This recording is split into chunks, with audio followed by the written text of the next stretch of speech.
ఏపీలో మహిళలకు ఉచిత బస్సు ప్రయాణం కోసం సర్వం సిద్ధమైంది. మహిళలకు ఇచ్చిన ప్రతి హామీని నెరవేర్చేందుకు కూటమి వెనక్కు తగ్గేది లేదు అంటున్నారు విజయవాడ ఈస్ట్ ఎమ్మెల్యే గద్దె రామ్మోహన్. మహిళల ఆత్మగౌరవాన్ని పెంచిన పార్టీ తెలుగుదేశమని, ఏపీలో తొలిసారిగా ఉచిత బస్సు ప్రయాణానికి శ్రీకారం చుడుతున్న సీఎంకు ప్రత్యేక ధన్యవాదాలు తెలుపుతున్న ఎమ్మెల్యే గద్దె రామ్మోహన్ రావుతో మా ప్రతినిధి Harikishan face to face. Super 6 హామీలో ప్రధానమైంది ఆగస్టు 15 సాయంత్రం నుంచి కూడా అధికారికంగా రాష్ట్ర ముఖ్యమంత్రి అమలు చేయబోతున్నటువంటి పరిస్థితి ఉంది. ప్రస్తుతం మనం పండిట్ నెహ్రూ విజయవాడ బస్ స్టేషన్లో ఉన్నాం.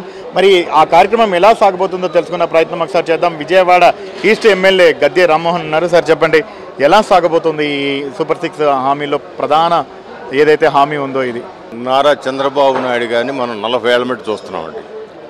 ఆయన ముఖ్యమంత్రిగా 1995లో ఆయన ప్రస్తావన మొదలైన దగ్గర నుంచి ముఖ్యమంత్రిగా ఆయన చేసిన ప్రతి కార్యక్రమం 100 సంవత్సరాలు విలువ కలిగిన ఫలితాన్ని చూపించే కార్యక్రమాలు. ఒక హైటెక్ సిటీ కానివ్వండి, లేకపోతే ఒక డాక్రా మహిళలు కానివ్వండి, ఇవన్నీ జగన్మోహన్ రెడ్డి గారు చేసిన తాత్కాలిక ఓట్లు కొనుక్కోవడమే ధ్యేయంగా ఉన్న కార్యక్రమాలు చేశాం. దాని ఫలితాలు కూడా ఆయన చూశాడు.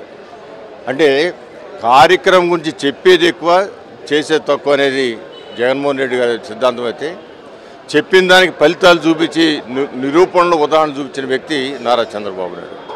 మీరు ఈ ఆంధ్ర రాష్ట్రంలో లేదా భారతదేశ రాజకీయాల్లో మహిళని రారాజు చేసిన, అంటే రారాజు అంటే మొగాడు అనుకుంటారు మీరు, కానీ కింగ్, మహిళని రారాజు చేసిన వ్యక్తి నారా చంద్రబాబు నాయుడు. ఆ రోజున మేము 1995లో ఆయన ముఖ్యమంత్రి అయినప్పుడు నేను కూడా శాసనసభ్యుడిగా ఉన్నాను. అప్పుడు కూడా ఒక పట్టా, ఇంటి పట్టా ఇవ్వాలన్నా లేకపోతే సంక్షేమ కార్యక్రమం చేయాలన్నా అది మహిళకి చెందేటట్టుగా చేశారు తప్ప పురుషులు చెందేటట్టు చేయలేదు. దాని ఉద్దేశం ఒక మహిళకి ఏదైనా చేస్తే, ఒక మహిళ చదువుకుంటే కుటుంబం అంతా చదువుకున్నట్టే అని చెప్పి సామెత ఏ విధంగా ఉందో, ఆ ఇంటి మహిళకు చేస్తే ఆ ఇంటి అవసరాలకు వాడుద్ది మగవాళ్ళకంటే మిన్నగాని ఉద్దేశంతో ఆయన చేశారు.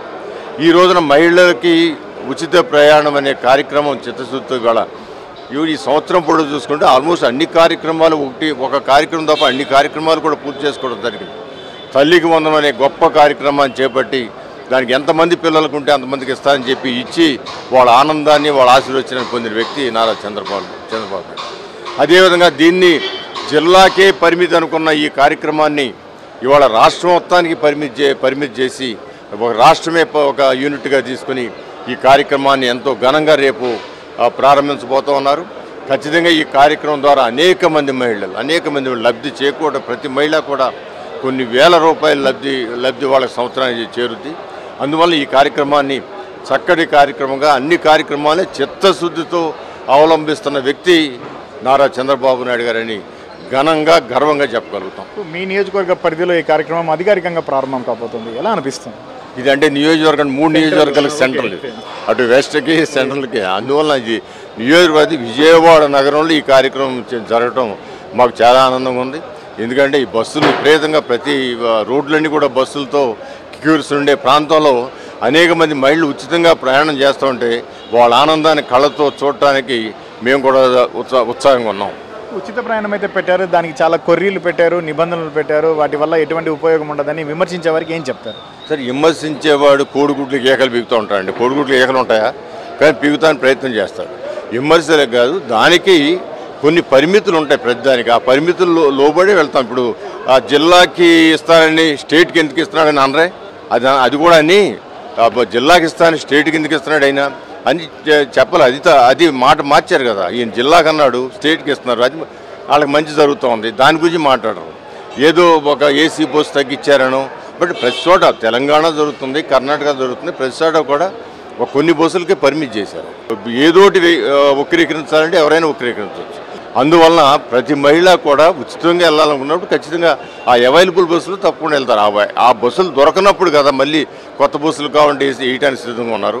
ఎలక్ట్రికల్ బస్సుల్లో ఏర్పాటు చేసి దానిలో వచ్చిన ప్రాఫిట్ అంటే ఎలక్ట్రికల్ బస్సులన్నీ కూడా మెయింటెనెన్స్ ఖర్చు తక్కువ, ఆ డబ్బుని సంక్షేమానికి ఆయన వాడటానికి ప్రయత్నం చేస్తూ ఉన్నారు. మీరు వ్యక్తిగతంగా చెప్పండి, ఒక ఎమ్మెల్యేగా కాకుండా ఇప్పుడు ఈ మహిళా ప్రయాణం అనేది తెలంగాణలో అమలవుతుంది, కర్ణాటకలో అమలవుతుంది. చాలా సమస్యలు కూడా రావడం జరిగింది. అంటే ప్రధానంగా పురుషులు ఇబ్బందులు పడుతున్నారు, అలాగే ఆటో వాళ్ళు కూడా ఇబ్బంది పడుతున్నారు. సో మీరు కూడా మాస్ లీడర్గా పెద్ద ఎత్తున ఆటో వాళ్ళకి కానీ ప్రతి ఒక్కరికి సహాయ సహకారాలు అందిస్తున్నారు. మరి ఇప్పుడు ఆ కార్మికుల పరిస్థితి ఏంది? వారికి ప్రత్యామ్నాయంగా ఏమైనా మీరు సూచించడం జరిగింది? అంటే పురుషులు ఇబ్బంది పడతాం అన్నమాట వాస్తవం కాదు. ఎందుకంటే తన భార్య లబ్ధి పొందితే తను లబ్ధి పొందినట్టే కదా. ఇంట్లో ఆడవాళ్ళు ప్రతి ఒక్క జర్నీకి సార్ మేము చెప్పేది జర్నీ బళ్ళు ఉన్నాయి. వాళ్ళు రోజు ఎటు వెళ్తున్నారో అటు వెళ్తారు. బస్సుల్లో ఖాళీ దొరకపోవడం ఉండదు. అందువల్ల వాళ్ళ ఇంట్లో ఉన్న మహిళలు లబ్ధి పొందుతున్నారంటే అతను కూడా ఆనందమే. ఇక ఆటో వాళ్ళు అంటారా, వాళ్ళకి కొంచెం వేచి చూడాలి. అందుకే వాళ్ళకు కూడా కొన్ని 15,000 రూపాయలు ఇవ్వాలని కూడా నిర్ణయం చేస్తూ ఉన్నారు. బట్ మాకున్న ఫీడ్బ్యాక్ ఆటోలకి ఏమీ పెద్ద డిమాండ్ తగ్గలేదు, బస్సులో రద్దీ పెరిగింది అని చెబుతూ ఉన్నారు. అందువలన అది పరిశీలన చూసి ఆటో వాళ్ళు కూడా ఏ విధంగా న్యాయం చేయాలో పరిశీలిస్తారు ప్రభుత్వం.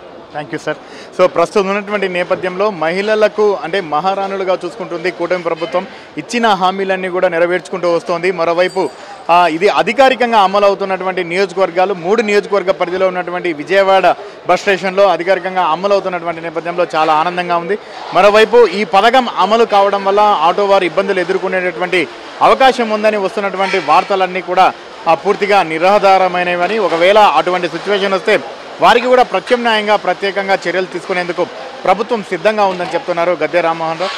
మరోవైపు విమర్శించే వారికి సమాధానం చెప్పాల్సినటువంటి అవసరం లేదని, ఏవైతే తాము హామీలు ఇచ్చామో వాటిని అమలు చేసుకుంటూ ముందుకు పోవడం మాత్రమే ఆలోచిస్తామని చెప్పేసి స్పష్టం చేస్తున్నటువంటి పరిస్థితి అయితే తాజాగా ఉంది.